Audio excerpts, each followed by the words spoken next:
eta iristen ari da hemen Gorbeialdeko kuadrillara korrika, hain zuzen ere Beluntzara, eta Beluntzan gaude Irati Andarekin eskalatzailea, telebistan ere ezaguna daukagu, eta ez bakarrik telebistan baizik eta euskalgintzan, bertsogintzan, eta beraz galdetuko diogu lehenik eta behin.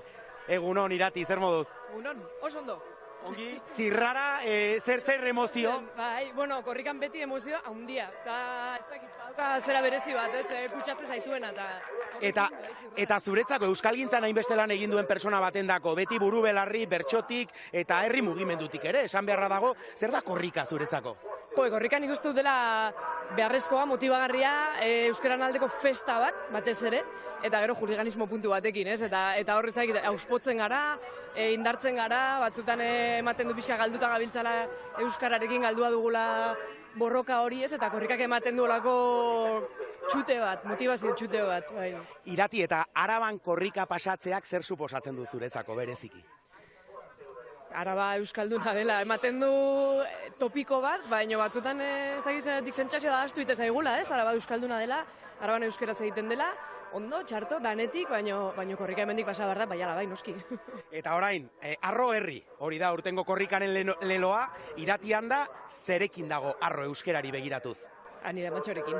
Nire amatxo potesekoa da, 30 urterekin ikasi zuen euskaraz, aitak ere euskara txiki-txikitatik irakatsi zegoen nebaritan niri, eta mantentzea, eta batez ere, euskaraz traketx, eta inungo konplexurik gabe egiten duen jende horretaz nago Arro.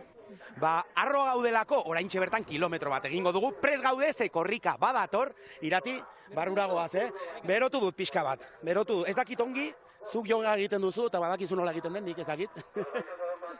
Bagoaz. Bagoaz, korrikara, venga. Venga, apa, badator korrika. Badator korrika, Irati.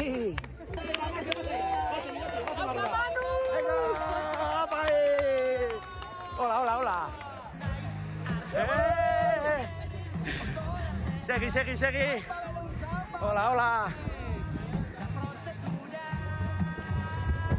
Hangi.